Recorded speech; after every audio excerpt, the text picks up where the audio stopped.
History of the Decline and Fall of the Roman Empire by Edward Gibbon. This is a recording by Audioofclassics. If you enjoy, please consider subscribing. Volume 1, Book 1. Chapter 1. The Extent of the Empire in the Age of the Antonines. Part 1. In the 2nd century of the Christian era, the Empire of Rome comprehended the fairest part of the earth and the most civilized portions of mankind. The frontiers of that extensive monarchy were guarded by ancient renown and disciplined valor. The gentle but powerful influence of laws and manners had gradually cemented the union of the provinces. Their peaceful inhabitants enjoyed and abused the advantages of wealth and luxury. The image of a free constitution was preserved with decent reverence. The Roman Senate appeared to possess the sovereign authority and devolved on the emperors all the executive powers of government. During a happy period of more than 80 years, the public administration was conducted by the virtue and abilities of Nerva, Trajan, Hadrian, and the 2 Antonines. It is the design of this and of the 2 succeeding chapters to describe the prosperous condition of their empire, and after this, from the death of Marcus Antonius, to deduce the most important circumstances of its decline and fall, a revolution which will ever be remembered, and is still felt by the nations of the earth. The principal conquests of the Romans were achieved under the Republic, and the emperors, for the most part, were satisfied with preserving those domains which had been acquired by the policy of the Senate, the active emulations of the consuls, and the martial enthusiasm of the people. The 7 first centuries were filled with a rapid succession of triumphs, but it was reserved for Augustus to relinquish the ambitious design of subduing the whole earth and to introduce a spirit of moderation into the public councils. Inclined to peace by his temperance situation, it was easy for him to discover that Rome, in her present exalted situation, had much less to hope than to fear from the chance of arms, and that, in the prosecution of remote wars, the undertaking became every day more difficult, the event more doubtful, and the possession more precarious and less beneficial. The experience of Augustus added weight to the sultry reflections, and effectively convinced him that, by the prudent vigor of his counsels, it would be easy to secure every concession which the safety of the dignity of Rome might require from the most formidable barbarians. Instead of exposing his person and his legions to the arrows of the Parthians, he obtained, by an honorable treaty, the restitution of the standards and prisoners which had been taken in the defeat of Crassus. His generals, in the early part of his reign, attempted the reduction of Ethiopia and Arabia Felix.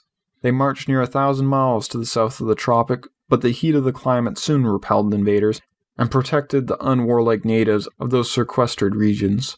The northern countries of Europe scarcely deserved the expense and labor of conquest. The forests and morasses of Germany were filled with a hardy race of barbarians who despised life when it was separated from freedom, and though, on the first attack, they seemed to yield to the weight of the Roman power, they soon, by a single act of despair, regained their independence, and reminded Augustus of the vicissitude of fortune.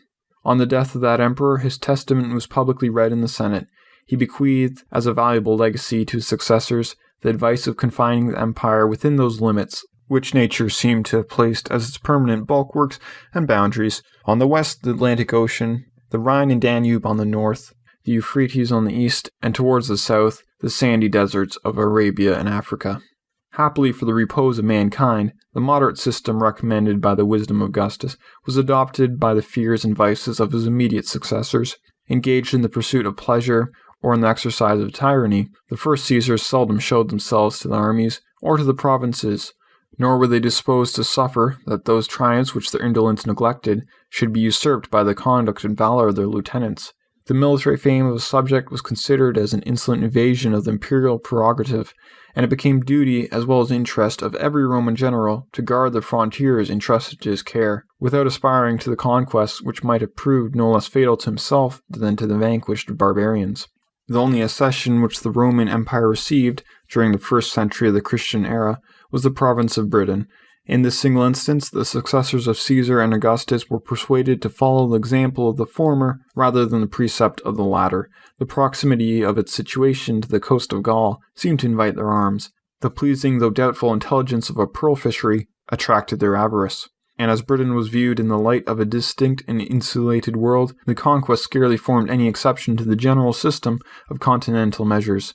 After a war of about 40 years, undertaken by the most stupid, maintained by the most dissolute, and terminated by the most timid of all emperors, the far greater part of the island submitted to the Roman yoke.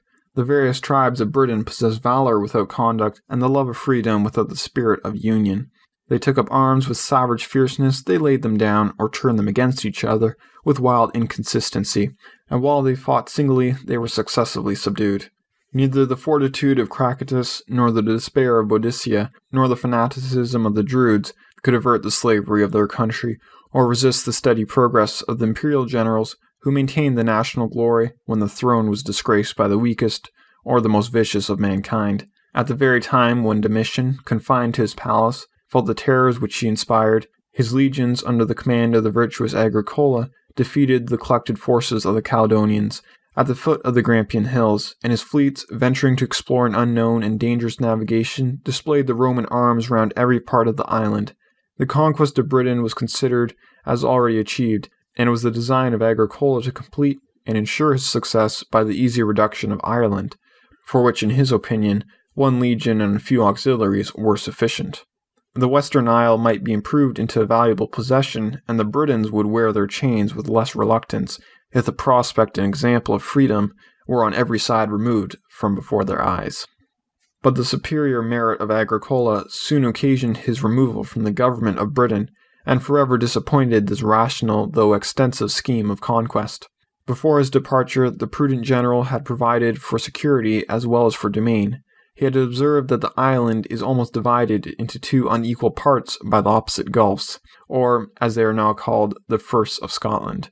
Across the narrow interval of about 40 miles, he had drawn a line of military stations, which was afterwards fortified, in the reign of Antonius Pius, by a turf rampart, erected on foundations of stone. This wall of Antonius, at a small distance beyond the modern cities of Edinburgh and Glasgow, was fixed at the limit of the Roman province. The native Caledonians preserved, in the northern extremity of the island, their wild independence, for which they were not less indebted to their poverty than to their valor. Their incursions were frequently repelled and chastised, but their country was never subdued. The masters of the fairest and most wealthy climates of the globe turned with content from gloomy hills, assailed by the winter tempest, from lakes concealed in a blue mist, and from cold and lonely heaths, over which the deer of the forest were chased by a troop of naked barbarians. Such was the state of Roman frontiers, and such the maxims of imperial policy, from the death of Augustus to the assertion of Trajan. That virtuous and active prince had received the education of a soldier, and possessed the talents of a general. The peaceful systems of his predecessors was interrupted by scenes of war and conquest, and the legions, after a long interval, beheld a military emperor at their head. The first exploits of Trajan were against the Dacians, the most warlike of men, who dwelt beyond the Danube, and who, during the reign of Domitian, had insulted with impunity the majesty of Rome. To the strength and fierceness of barbarians, they added a contempt for life, which was derived from a warm persuasion of the immorality and transmigration of the soul. Decebalus, the Dacian king, approved himself a rival not unworthy of Trajan, nor did he despair of his own and the public fortune, till, by the confession of his enemies, he had exhausted every resource both of valor and policy. This memorable war, with a very short suspension of hostilities, lasted 5 years, and as the emperor could exert, without control, the whole force of the state, it was terminated by an absolute submission of the barbarians. The new province of Dacia, which formed a second exception to the precept of Augustus, was about 1,300 miles in circumference. Its natural boundaries were the Dniester, the Theiss or Tibiscus, the lower Danube, and the Euxine Sea. The vestiges of a military road may still be traced from the banks of the Danube to the neighborhood of Bender, a place famous in modern history, and the actual frontier of the Turkish and Russian empires.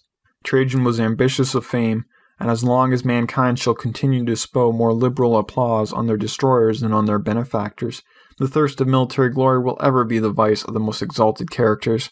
The praises of Alexander, transmitted by a succession of poets and historians, had kindled a dangerous emulation in the mind of Trajan.